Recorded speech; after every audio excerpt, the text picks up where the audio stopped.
Hello everyone. So this is week 4 in our series of one topic a week for NEET PG and FMG exam. Today we'll study about antepartum hemorrhage. I might cover this in two parts. In first small part we'll cover placenta previa and in second we'll cover the abruption. So what is the definition? Starting with definition, whenever there is bleeding from the genital tract, it can be uterine, it can be cervical or vaginal, any kind of bleeding from the genital tract, from the period of viability. So we consider it as 20 weeks. As such, period of viability by WHO is 20 weeks, but in our country it is 28 weeks. So from period of viability till delivery, that is called as antepartum hemorrhage. Okay? Two most important causes are placenta previa and abruption. Placenta previa का Latin meaning होता है low lying. Okay? So anything that is lying inside the near the lower uterine segment, that is placenta previa. So now the current classification that is used for placenta previa is the ACOG classification. ACOG classifies placenta previa into two types. True placenta previa, the one that covers the cervix partially or completely, doesn't matter, it covers the cervix. And low-lying placenta previa, when it doesn't cover the cervix, it lies somewhere around the lower uterine segment. Okay? So it is somewhere in the lower uterine segment, it might reach up to the cervix. It is can be little far away from it, but it is in the lower uterine segment. A lower uterine segment means 2 centimeter radius from the internal os. So अगर ये आपका internal os है तो 2 centimeter from the internal os. This is the lower uterine segment, right? So this is the recent classification, true placenta previa and low lying. But questions अभी भी older classification पे आते हैं, which is the Brown's classification. It is an older one, but questions are asked. Image-based questions in FMG are repeatedly asked. So placenta that is low-lying is placenta previa. It is graded based on the severity. When it is encroaching the lower uterine segment, it is called as low-lying grade 1. Marginal, then comes marginal when it reaches up to os. So it is not only in lower segment, it has reached up to the os. So when it has reached up to the os, it is marginal, that is grade 2. Grade 3 is when it is covering the os. So when it is covering the os but partially, it is grade 3. And grade 4 is when it is completely covering the os. So this is older Brown's classification. Now, so Brown's classification is grade 1 low-lying, marginal, then incomplete and then complete. इसमें से question आता है which one is dangerous placenta previa. Remember 2B. So yes, grade 2 placenta is divided into 2A and 2B. 2A is anterior, B is posterior. 2B is called as dangerous placenta previa. Why? First, when the placenta is grade 2 and it is posterior, it tends to lie on the sacral hollow. So it is lying and filling the sacral hollow. As a result, the AP diameter of the pelvis is reduced. First. Second, whenever the fetal head is trying to go down, it compresses on this placenta. So as such, on PV, you might not be able to feel placenta, but each time the head is going down, it is compressing the placenta, resulting in deceleration. So grade 2B is called as dangerous placenta previa. It is hidden, but it can severely damage the baby. Okay? Yeah.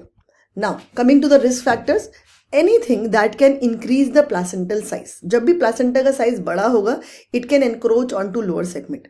Starting with maternal age. So whenever there is pregnancy that happen in increased age, whenever age is more than 35, there are chances of having placenta previa. Same with multiparity. As the number of children increase, the size of the babies increase. Okay, so all the later kids are more heavy and the placenta is also larger. So multiparity, especially grand multipara, is a risk factor for placenta previa. Smoking, because of hypoxia created due to smoking. If the mother smokes, then the placenta enlarges. Due to hypoxia, it enlarges, resulting in placenta previa. Same with multifetal gestation. Then another is ART. So pregnancy conceived due to assisted reproductive technology. Obviously, you are transferring the embryo. Okay, it is not the nature which is implanting it. You are implanting it. So many times implantation happens in lower segment. So ART is another big risk factor for placenta previa. Then prior cesarean. Whenever there is prior cesarean, there are chances that placenta, when it starts growing, it might grow from there. Eventually, it ascends up. But when there is previous scar, it gets stuck there. So prior cesarean is again a risk factor for placenta previa. Many times it has been seen that when there is high alpha fetoprotein levels, high alpha fetoprotein levels have been seen to be associated with placenta previa in term, near term. So whenever alpha fetoprotein levels are high in first trimester, it is seen there is tendency of developing placenta previa later in life. There is a term called as placental migration. What is it? What is placental migration? Does placenta migrate? No. What it is said is that initially, many times, the placenta previa कब diagnose होता है? The diagnostic test for placenta previa is ultrasound, ठीक है? Which is done at 20 weeks. So 20 weeks ultrasound, if it has diagnosed placenta previa, that is used for diagnosis. Many times 20 weeks is very early gestation. As the uterus enlarges, since the upper segment is one which is thicker segment, since the upper segment has more blood supply, when the uterus enlarges, placenta tend to grow more towards the upper segment. And the lower segment placental tissue, it slowly degenerates. So it looks like as if placenta is migrating. As such, it is not migrating. So when the uterus is getting enlarged, placenta tends to grow more in the upper segment. So 20 weeks pe you might have diagnosed somebody as placenta previa, but when you repeat it at 32 or later gestation, you will see placenta has ascent up. Okay, it looks like it has ascent up. Basically, it is, you can call it placental tropism. It wants to grow in upper segment because of more blood.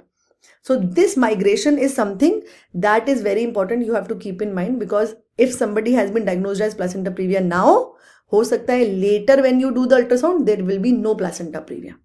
Okay, so before deciding the mode of delivery, you have to remember this placental migration. Now, coming to the diagnosis, how the patient will present, what the question will give you. Obviously, the patient will come with vaginal bleeding. So whenever placenta is implanted on the lower uterine segment, since the lower uterine segment is less muscular, it is thin, there are chances it might get disrupted. So decidual vessels are not very well supported in lower uterine segment. They get disrupted, they can start bleeding. So patient will have bleeding, but important, it will be sudden, causeless, painless. So there will be no cause of that bleeding. She will, many times patient gives you history of that she woke up from sleep and saw herself in pool of blood. So it is sudden, painless, apparently causeless bleeding. So whenever question gives you bleeding after 28 weeks ki baad ki bleeding diye, it is painless. Obviously, always it is placenta previa unless and until proved otherwise. Okay? And what is the diagnostic method of choice? How will you diagnose? By doing an abdominal ultrasound. Okay? 80% of all women will bleed before onset of labor. So placenta previa generally happens before onset of labor. And generally the bleeding subsides on its own. Okay, so you do not need to immediately terminate, because fetal heart is not abnormal, FHR is maintained and bleeding subsides on its own. Okay, it is not painful. It is not at all painful. On examination, when you examine, uterine height corresponds to the gestational age. Okay, so uterine height will be same as that of gestational age. Since placenta is there in the lower uterine segment, you will be able to feel ki head is not engaged. Head engages very late. In fact, many times it doesn't engage, because in lower segment the placenta is there. So head is floating. Then uterus is relaxed. Uterus will be very relaxed. It will be non-tender. If you touch the uterus, it will not be painful. Okay? Malpresentation. In placenta previa, malpresentation is common, because jis jagah pe head ko aana tha, the placenta is there. So malpresentation can happen. Breech presentation can happen. Next is Stalworthy sign. Stalworthy sign kya hota hai? That whenever you manually try to press the head, you want to diagnose placenta previa, when you compress the head, what will happen? The fetal heart will decelerate, because when you compress the head manually, there will be compression on the placenta and the fetal heart deceleration will start happening. As soon as you relieve the pressure, fetal heart will get corrected. इसे कहते हैं Stalworthy sign seen in placenta previa.